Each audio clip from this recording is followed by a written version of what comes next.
Hello you lot, how you doing? So, let's have a look, see what we got here. Now, I'm currently doing a little bit of work on the Hyper ST. Just get that way. But I'm waiting for the battery to charge up, so let's mess around and let's put some little modifications, just small ones, nothing too drastic, on this FTX Carnage. I get a lot of questions about the FTX Carnage. Can you do this? Can you do that? Blah blah blah. What is it? What does this look like? What does this work like? Etc. etc. So I want to show you. Hopefully, we'll be able to fit on here. What we got? We got some. Let's get the old toolbox. We should be able to fit one of these charge switches.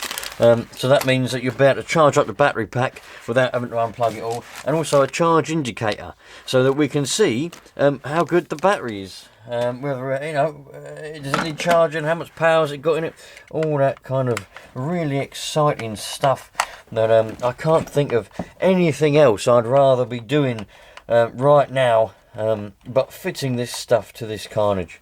So let's take off this cover and have a look, see what's underneath. I do remember I put a battery pack in this. Oh man, we're talking 3 or 4 years ago. There it is. It was a brand new battery pack when I put it in. Whether it's still any good, that is another question altogether. Hopefully it is, because I think the one on the MP9 I think's had it, because it won't charge.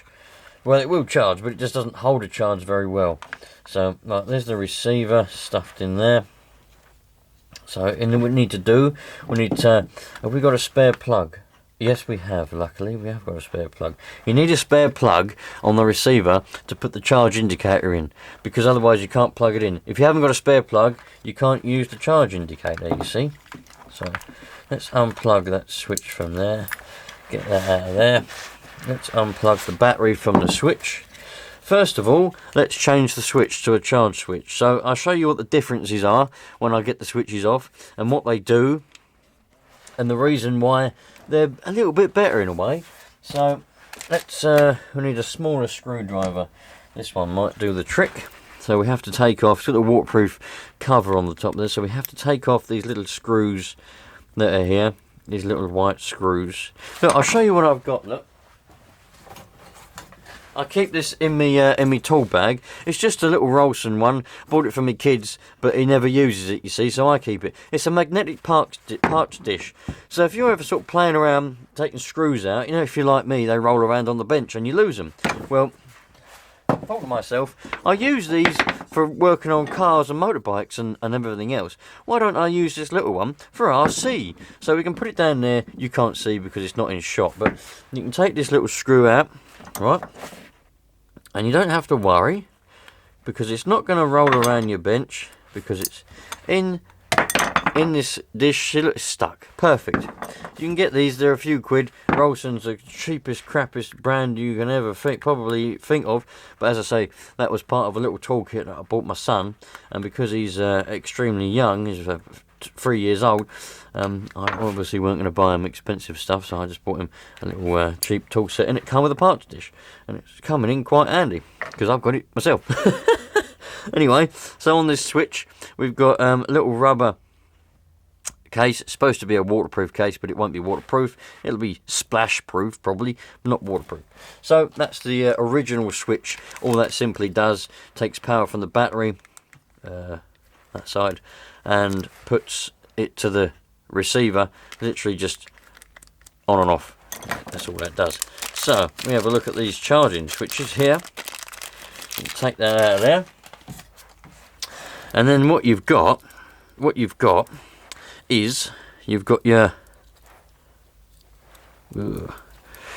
receiver that plugs into the receiver, but ding, like that, and you've got the switch on and off like that. And then what you've got is you've got your ding battery there, and then this one charging.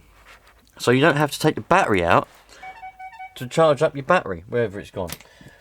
You haven't got to take, because normally without the charge switch you have to undo your battery box, get to your battery, you have to take it out, but you have to get to this connector. But with the charge switch you don't have to. So I've got a text message. What does it say? Oh, right. Talking to my my friend about his Nitro car. He's trying to get it going again. It's got a buggy. He tried to put a helicopter engine in it, but it didn't work. He couldn't make it work, or whatever happened. And now he's trying to get it back to a normal engine buggy, so that we can go out at some point. Yeah, it probably won't ever happen, because I don't like going out and playing with cars. I'd rather sit on the bench, but it might happen. Anyway, so the charge indicator. We'll plug that in first, because the reason being, it's easier to get to that plug. So this is a little charge indicator, little switch on there. They always seem, I've had some in the past, but not this type, this different sort. They always seem very flimsy, and I always think to myself, how are they going to last? But you got 4.8 volt switch and a 6 volt. Yeah, make sure it's on 6 volts. For this, because we have a 6 volt battery and 6 volt receivers. If you're putting this on a 4.8 volt system, you'd obviously have to switch it over. So you need a spare socket. You might not need a spare socket. You lot might know a way of doing it without plugging it into this, but I always plug them into the spare socket on the receiver, and that is, that receives current, so that'll work. You can plug that in there, and it'll tell you how much power your battery's got. I dare say, like I say, there's always different ways of things. I dare say some of you lot have got a little jumper cable or something that comes off your battery, and so that it takes the reading directly from your battery, maybe. But I haven't got little cables or nothing like that with different plugs in or anything like that. So I just plug it straight into there, and then that way it's always plugged in, and it works.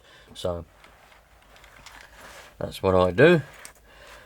You could plug it in, but then would that work? I suppose it does. If you plug it in, you could plug it into that, and you just have to unplug it for when you want to charge up your battery. That'd probably still work. But yeah, plug it into there, and that works. So when you switch on your receiver, that then powers up the charge indicator.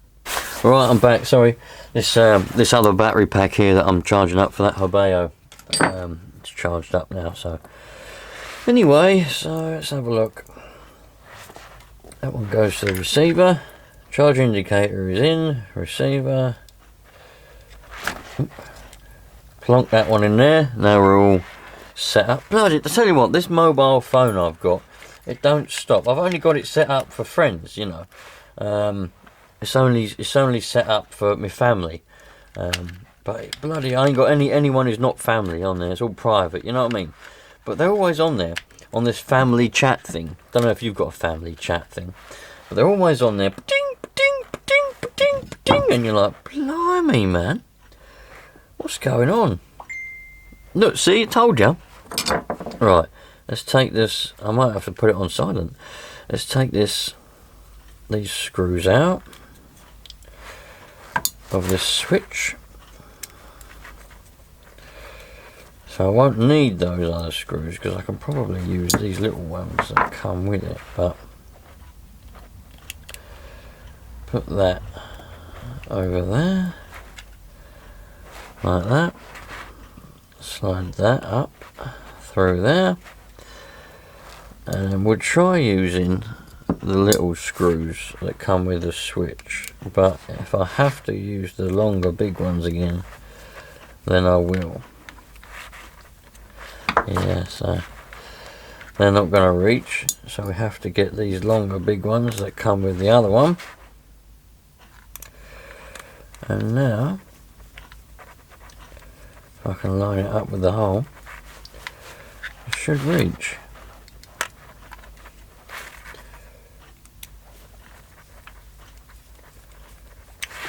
Where is the hole? Had that problem when I was younger, Could never find that hole.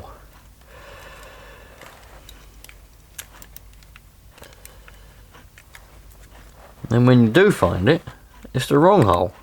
You know what I mean? Right. Okay, so that one's in there. And that one is in there. Hopefully I got the switch around the right way. I didn't actually look, but it says on this black panel on and off. So hopefully I got the on and the off on the switch around the right way, because you can turn the switch around. Anyway, so let's just pick that out there. So that's a little bit more tidy. Love it. That's what I want. So now that goes in there. Battery pack goes in next to it. Always very, very fiddly, but you make it work, don't you? You make it work.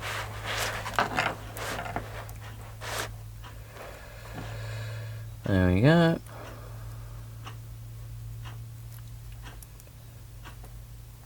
That goes in there. That goes. Where's it coming out that side? Where's the little... I don't know if there is one, is there? I'll have to make one if there isn't one already.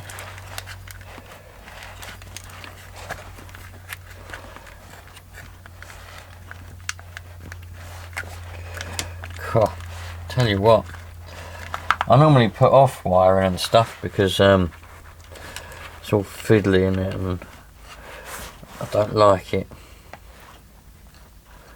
But it's one of the things that I wanted to do, because this is my daughter's little car, and if I can make things easier for her, of course I'm gonna. So this means now that she won't need me to help her charge up this car, because she's always sort of like, can you help me, because I can't, the wires are all always tangled and everything, can you help me? So I obviously help her, but now she'll have a little bit more independence and she'll be able to just come along. I'll tell her what settings she needs to have the charger on for this battery, so she's hopefully about to remember that, and then she can just come along and plug it in. Right.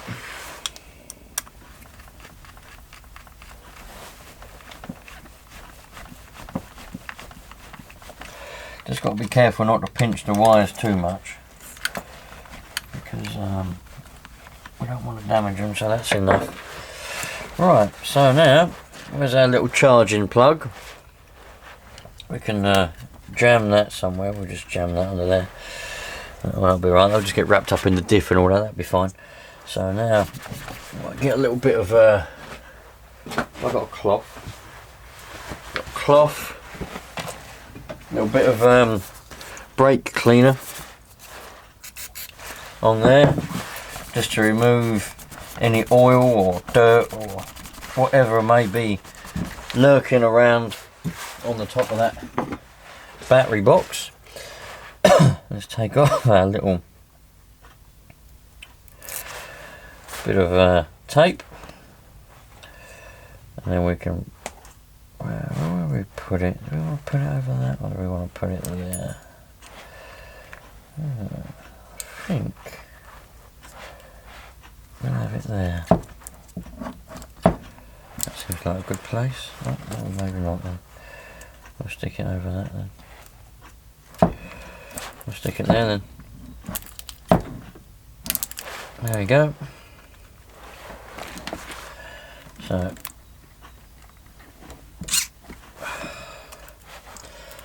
the battery's low. Well, that's not very good, is it? Come on. What's that all about? The other one's stuck alright. Anyway, the battery's low at the moment, so I'll have to stick it on charge once the MP9 is charged up. But that's a bit annoying that that's flat. Anyway, so hopefully now, if you want to learn, not if you want to learn, but if you want to change the switch to a charge switch on your little, well, what I've told you applies to any car, not just the Carnage, but obviously the direct procedure applies to the Carnage, but or any car that's got the same sort of battery box on it, I suppose. But yeah, that's that. We can all chill out and love life and enjoy it now. So always keep your old switch. If there's nothing wrong with it, always keep it, because if anything ever happens and your new switch breaks or something happens, right, you still got a spare switch. You haven't got to go and buy a new one. There's nothing wrong with the old one, so keep it. I've literally got a tub of switches, yeah, a whole box of switches, old switches. There's nothing wrong with, so you keep them. Always keep them. That's not the right one for this. What colour shall I put on? So we put a blue one on. Let's put a blue one on. We've got a blue car, so let's put a blue aerial tube on it. Typical, isn't it, eh? They never fit in. They never ever fit in, do they? These aerial tubes. Let's try this end. Sometimes they never ever fit. Purple. Let's try a purple one.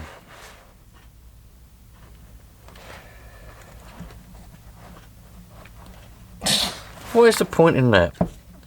They make these aerial tubes, but they never fit in the holes, and what you have to do is you have to file down the end to taper it a bit so it fits in. Anyway, I'll sort that out later on. There you go, you lot. Hope I helped you in some way or another installing a charge indicator and a charge switch to your FTX Carnage. If you want any more modifications, let me know and I'll see if I can sort them out. What I have got is, what did I do with it? So I have here an upgraded clutch, aluminium clutch, that I'm going to put on this little car at some point, but I'm not going to put it on there just yet. We're going to burn out the one, well, not burn it out on purpose, but we're going to use the one that's in it, the standard stock original clutch that's in it, until it's, you know, slipping or it's dead, and then I'll go about putting that upgraded one in there. But yeah, any more questions you've got about the Carnage, the FTX Carnage, anything you want to know, let me know, and I'll do my best to help you out, because well, I like helping anybody out, and these Carnages, they're like the start-up car, aren't they? Like, everyone goes for an FTX Carnage because they're cheap. They're £120, brand spanking new. Well, having said that, they're not anymore. They're £190 brand spanking new now, because all the prices have gone up. But they're still, well, they're not a cheap car anymore, are they? But if you bought one when it was cheap, brilliant. So I'll catch you later on, you lot. Thanks for watching. Ciao for now.